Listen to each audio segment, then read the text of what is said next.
예레미야 6장 1절부터 15절입니다. 오늘 본문의 배경이입니다.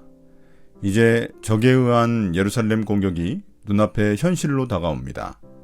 4장에서 유다 백성들은 적의 침공을 피해 예루살렘으로 피신할 수 있었는데 이제는 예루살렘도 안전한 곳이 아닙니다.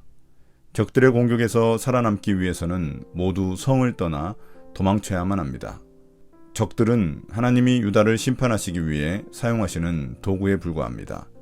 유다에게 하나님의 진노가 쏟아지지만 여전히 백성들은 주님께 돌아오지 않습니다. 6장 1절부터 8절입니다. 임박한 예루살렘 침공. 너희 베냐민 자손아, 예루살렘에서 도망쳐 나와서 피하여라. 너희는 두고와에서 나팔을 불고 베탁 게림에서는 봉화불을 올려라. 재앙과 파멸이 북쪽에서 밀려온다. 딸 시온은 아름답고 곱게 자랐으나 이제 내가 멸망시키겠다. 이방 왕들이 군대를 몰고 도성으로 접근하여 성읍 사방에 진을 칠 것이다. 제각기 원하는 자리에 진을 칠 것이다. 그런 다음에 이르기를 모두 공격 준비를 하여라. 만반의 준비를 해놓고 기다려라. 공격 개시 시각은 정각이다 하는구나. 그러다가 갑자기 야간 공격으로 바꾸면서 너무 늦었다. 날이 저문다. 저녁 그림자가 점점 길어진다. 야간 공격을 해서 시온의 궁전들을 헐어버리자 한다. 나 만군의 주가 이미 적군에게 이렇게 명하였다. 너희는 나무를 모두 자르고 예루살렘을 점령할 흙 언덕을 쌓아라. 예루살렘은 심판을 받아야 할 도성이다. 그 도성 안에는 탄압이 자행되고 있다. 샘이 물을 솟구쳐 내듯이 그 도성은 죄악을 솟구쳐 내고 있다. 그 도성에서 들리는 것은 폭행과 파괴의 소리뿐이다. 나의 눈앞에 언제나 보이는 것은 병들고 상처 입은 사람들 뿐이다. 예루살렘아, 이 고난을 경고로 받아들여라. 그렇지 않으면 나의 마음이 너에게서 떠나갈 것이다. 그래도 받아들이지 않으면 내가 너를 황무지로 만들고 아무도 살 수 없는 땅이 되게 하겠다. 에브라임 산지와 예루살렘 사이의 지역에 살았던 베냐민 사람들은 적의 위험을 피해 예루살렘으로 도망쳤지만 북쪽에서 재앙과 큰 파멸이 오기 전에 서둘러 또다시 예루살렘을 떠나 더 남쪽으로 내려가야 합니다. 드로아와 벳학게림에서는 나팔과 봉화불로 도망치는 피난민들을 유다의 산지로 인도해 주어야 합니다. 2절에서 주님은 자신이 직접 예루살렘을 멸망시키겠다고 하십니다. 북쪽의 적들은 모두 주님의 도구일 뿐입니다. 적들은 예루살렘을 둘러싸고 사방에 진을 칠 것입니다. 4절 5절은 예루살렘을 공격하기 위해 적들이 계획을 세우고 분주히 움직이는 모습을 묘사하고 있습니다. 그들은 태양이 뜨거운 정오에 공격을 하려고 했지만 준비가 늦어져 저녁이 됩니다.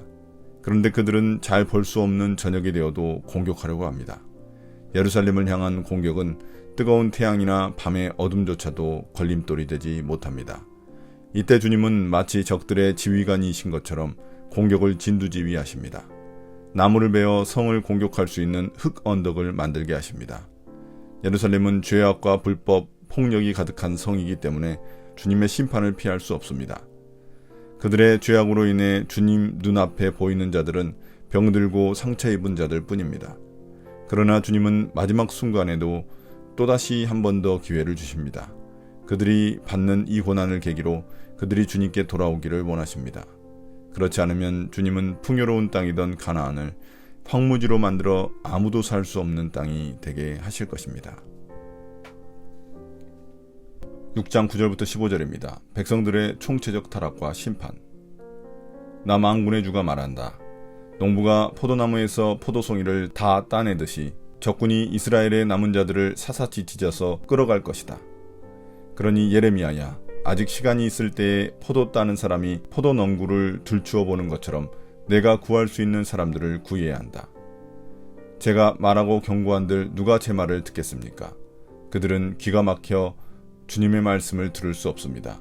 주님께서 하신 말씀을 전하면 그들은 저를 비웃기만 합니다. 말씀 듣기를 좋아하지 않습니다. 그들을 향하신 주님의 진노가 제 속에서도 부글부글 끓고 있어서 제가 더 이상 주님의 진노를 품고 있을 수도 없습니다. 그러면 나의 분노를 길거리의 아이들에게 쏟아라. 젊은이들이 모인 곳에다가 쏟아라. 결혼한 남자들과 결혼한 여자들이 잡혀갈 것이다. 청년이 잡혀가고 죽을 날을 기다리는 노인도 잡혀갈 것이다. 그들의 집은 다른 사람들에게로 넘어가고 밭과 아내들도 다 함께 다른 사람들의 차지가 될 것이다. 내가 손을 들어서 이 땅에 사는 사람들을 칠 것이기 때문이다. 나 주의 말이다. 힘 있는 자든 힘 없는 자든 모두가 자기 이속만을 채우며 사기를 쳐서 재산을 모았다. 예언자와 제사장까지도 모두 한결같이 백성을 속였다. 백성이 상처를 입어 앓고 있을 때에 괜찮다 괜찮다 하고 말하지만 괜찮기는 어디가 괜찮느냐. 그들이 그렇게 역겨운 일들을 하고도 부끄러워하기라도 하였느냐. 천만에 그들은 부끄러워하지도 않았고 얼굴을 붉히지도 않았다. 그러므로 그들이 쓰러져서 시체 더미를 이룰 것이다. 내가 그들에게 벌을 내릴 때에 그들이 모두 쓰러져 죽을 것이다. 나 주의 말이다.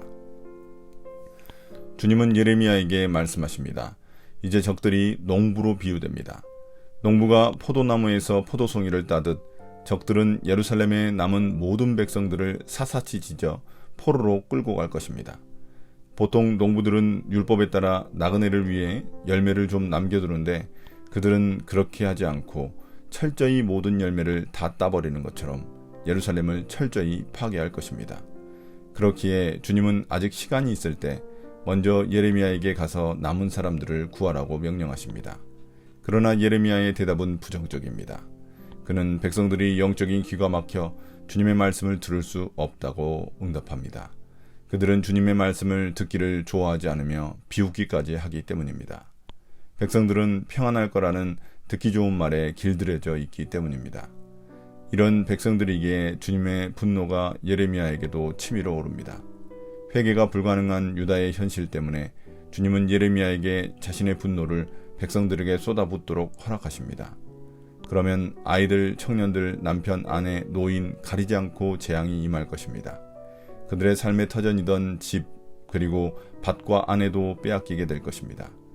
또다시 13절 14절은 유다의 죄악을 다른 측면에서 고발합니다.